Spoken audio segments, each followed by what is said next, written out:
Hey guys, this is going to be a real quick video. I just want to remind you to be very careful about the tutorials that you find online because they can waste a lot of your time. A lot of you out here, we're just getting into this, or we know just enough to be trouble, right? And so we're going out and we're looking for some stuff, and we're running through it, and it ain't working, and we can't figure out quite why. And the reason is that I've mentioned before, I look at this as like we're kind of in a second, and there's coming a third phase to this AI stuff. And the guys that were part of the first phase, what they did is they found out that they could use ChatGPT to create a lot of their code and make quick tutorials. Okay, so what ends up happening is they put up web pages really quick. I mean, it was great for them. They made a lot of money. A second wave guys were all running to these things, but the truth is, the code are not really good because the guys didn't spend the time to actually write good stuff. They just had it generated fast, and they got going, and they put up their websites, and they put up their Patreon sites, and they put up their this, and they started getting their click money.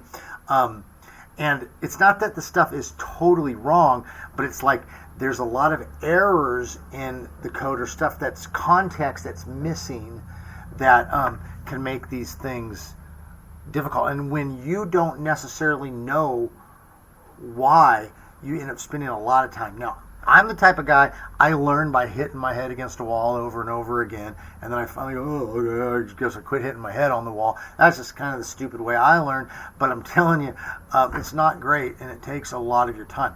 I'm going to click over here real quickly and just show you here. Like, let's say we're doing a search on stable diffusion tutorials or something like this, okay? And we come up, you got all these different, first of all, let me just, on a side note, this stable diffusion art site's actually really good. But you get these DataCamp, SegMind, all this stuff. You're going to see a lot of the stuff that's very similar. One of the ones that is biggest culprit is this Medium one. It says Medium. You click on this stuff and you go there and it looks like, oh, it's going to get me in here, and you got some cool stuff. Okay, this is a free one.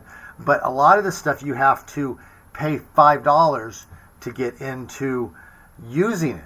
Okay, and so you're like, oh, okay, it's worth it for. I mean, some stuff would be worth it for me to pay. Right, here's one. Read the best stories about machine. So I'm like, well, okay, I guess I'll get it, and I'll pay the $5 because I'm thinking this person went through and did all this long stuff. But well, here's what happens: you pay, you get in, and then you start realizing, oh, this stuff, it doesn't all work. It's all kind of generated. A lot of it's the same. So I'm not saying don't ever go to these sites. But I am saying that be careful. You don't want to waste your money. You don't want to waste your time. Medium is particularly bad for this. Okay, just in my opinion, I've had some good stuff off of it, but more often than not, I have to I get the code and then I have to go fix it. I have to go through it and be like, oh, like why did that not work? So really quick trick again, guys. Even if you do find code that's not working, ChatGPT is your best friend. All right. Go over there, throw the code in there, and just say, why is this code not working? Or why does this not work? And then, put the code in. And it can fix a lot of stuff for you. It's a good way to learn as well, but at the same time, save your money, save your time, find good, so GitHub is a really good place to find stuff. Reddit, believe it or not, is a good place to get code. Go look for, hey, if you can find the application on GitHub, go in there and look at their code and see what they got going. Stack Exchange is going to be another really good one to find stuff for. But be really careful with some of these, like, hey, here's the tutorial, how to do it. Again, not a bad place to start, but understand that if you don't really know this stuff, you can get yourself put into a corner where you can't figure out, and you think the problem must be in you or your system.